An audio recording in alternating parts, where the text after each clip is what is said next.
Hello, everyone, and welcome again to another Teacher Joseph podcast.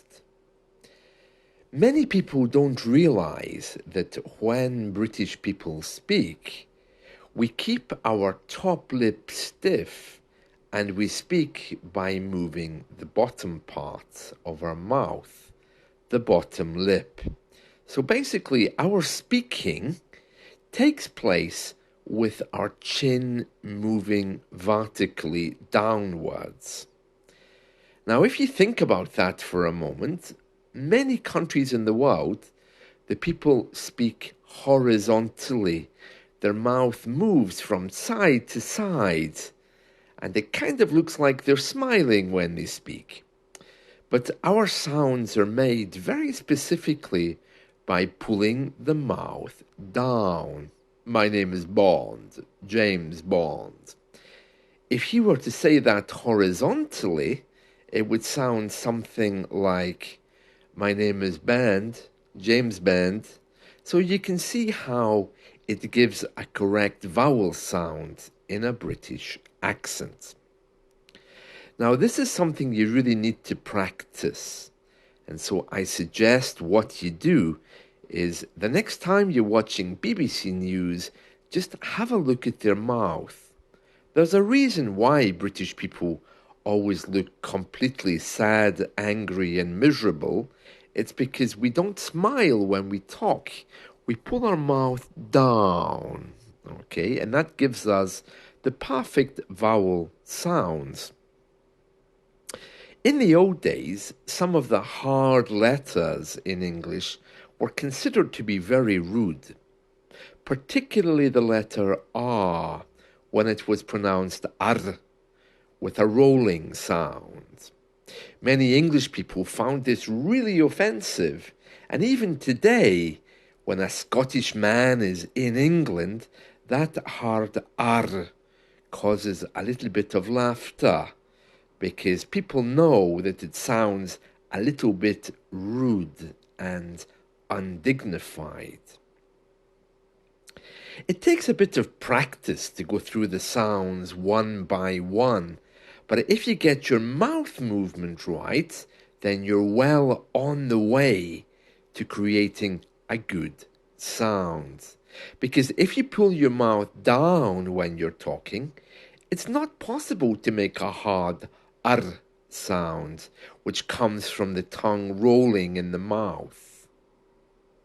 The next time you're watching the BBC, just have a look at exactly how they move their mouth, and you'll see what I mean. Now, speaking of mouth movements, a new law is coming in next year to allow British people to buy a pint of wine. Now notice when I'm saying wine there, I'm pulling my mouth down. So it's not possible for it to sound like vine, because that would mean that my lips would be still together. So I'm opening my mouth, wine. Anyway, a new law is being passed next year to allow British people to buy a pint of wine. Now, you might ask yourself, why would British people want to buy a pint of wine? Is a glass not enough?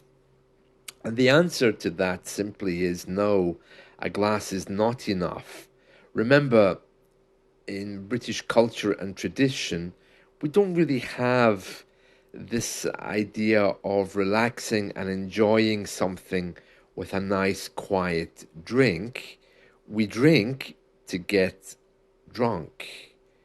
So this idea of lovely food and a lovely glass of wine and settling down is kind of okay for perhaps more educated people or people who are relaxing for an evening.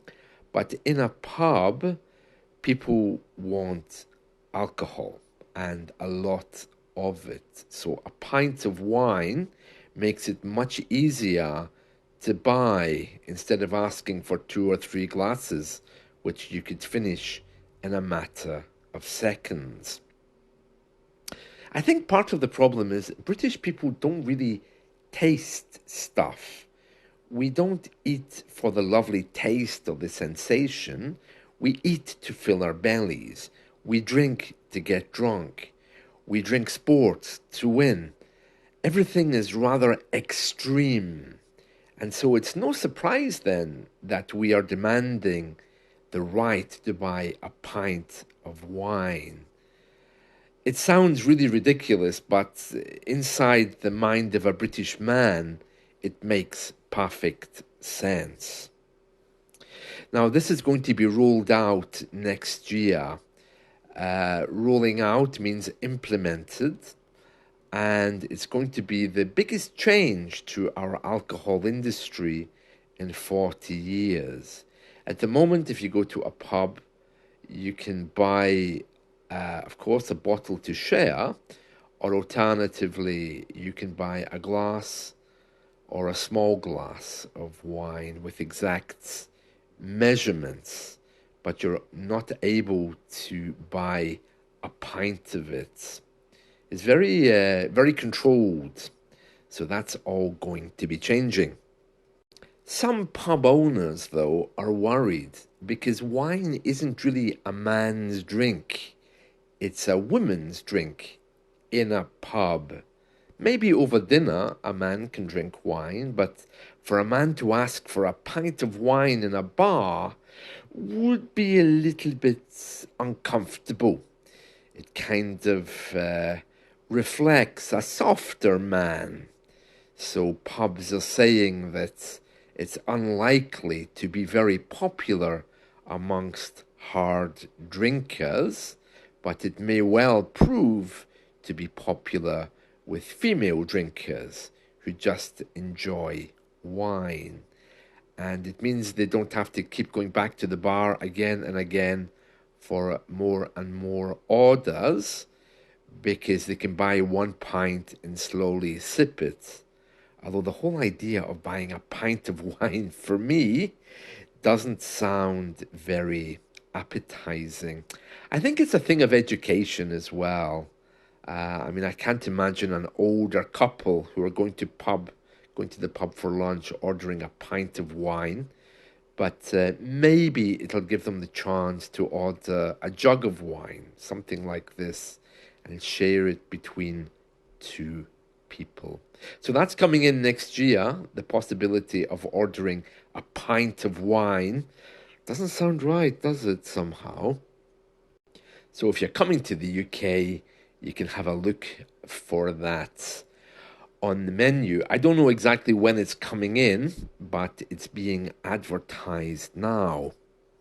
So just to recap then on what I was saying earlier, British people, when they speak, they bring their mouth down, okay? The chin at the bottom of your mouth gets pulled down, and that's how we speak. So it's nothing to do with moving your mouth from side to side. Okay, you need to be bringing the bottom bit of your mouth down like a fish, just opening and closing your mouth in order to get the best vowel sounds. I suggest in the morning when you get up, just do some stretching. Open your mouth as wide as it possibly can be. Really, really wide. And do some stretching before you start speaking, just to prepare yourself for that. Imagine you've got a lovely big hamburger or burger, and you have to open your mouth wide to eat it. It's good practice. So this is the 1st of December. Christmas is coming. I spent this morning writing my Christmas cards, so I'll keep you updated on my progress over Christmas. I'll get those posted tomorrow along with the parcels I have to send. And that's it. Yeah, so I'm pleased about that. Another little bit done. So I'll see you all soon. Take care. Bye.